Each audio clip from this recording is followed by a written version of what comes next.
আসসালামু আলাইকুম কাছের মানুষরা সবাই কেমন আছেন? আলহামদুলিল্লাহ আমরা অনেক ভালো আছি।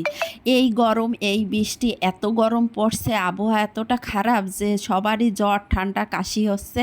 তো এই গরমে যদি এরকম আমড়া মাখায় খাওয়া যায়, টক কিছু খেতে কিন্তু অনেক মজা লাগে। আর আমি তো টক অনেক পছন্দ করি। তো কাঁচা কাঁচা আমড়া আনছে, সেই আমড়াগুলো আজকে মাখায় খাবো।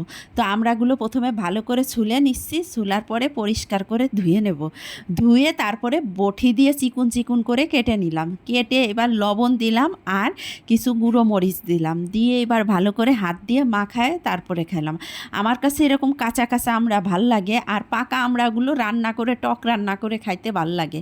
আর এই কাঁচাগুলো কিন্তু কচকচা থাকে, কামড়াই খাইতে অনেক মজা লাগে।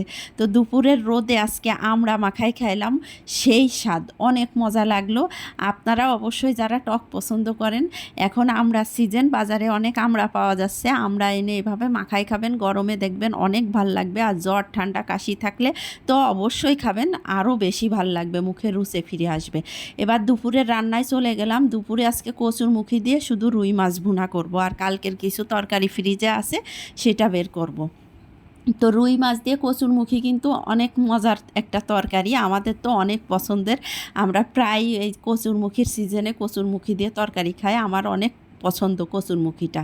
তো কচুরমুখীটা হলুদ লবণ মাখায় ভালো করে ধুয়ে নিলাম, কারণ কি কচুরমুখীতে অনেক ময়লা থাকে আর বিজলা ভাবটা থাকে, যদি ভালো করে পরিষ্কার করে ধোয়া না হয় তাহলে ওই বিজলাটাও থেকে যায়, আর তার সাথে যখন কাটা হয় যেই মাটিগুলা গায়ে লেগে থাকে ওইগুলা কিন্তু যায় না। তো ভালো করে পরিষ্কার করে অবশ্যই কচুরমুখীটা ধুয়ে নেবেন।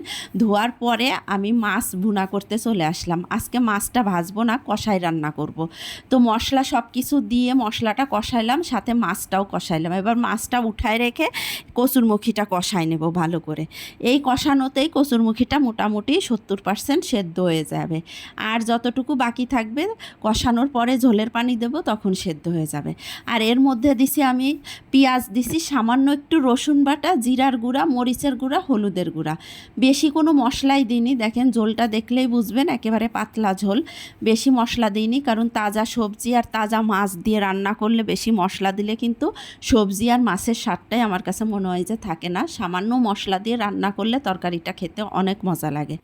কচুরমুখী কষানো হয়ে গেছে, তারপরে ঝোলের পানি দিয়ে দিছি, আর ঝোলের পানিটা ফুটে যাওয়ার পরে মাছগুলোও দিয়ে দিছি। এখন কিছুটা সময় জাল দিলে আমার রান্নাটা কমপ্লিট। আর যারা ফেসবুক থেকে আমার ভিডিওটা দেখতেছেন অবশ্যই লাইক কমেন্ট শেয়ার করে পাশে থাকবেন। আমার রান্নাটা কেমন হলো অবশ্যই কমেন্ট করে জানাবেন। আর যারা ইউটিউব থেকে দেখতেছেন অবশ্যই বন্ধুরা সাবস্ক্রাইব করবেন। আজকের মতো এখানেই শেষ করছি। আল্লাহ হাফেজ।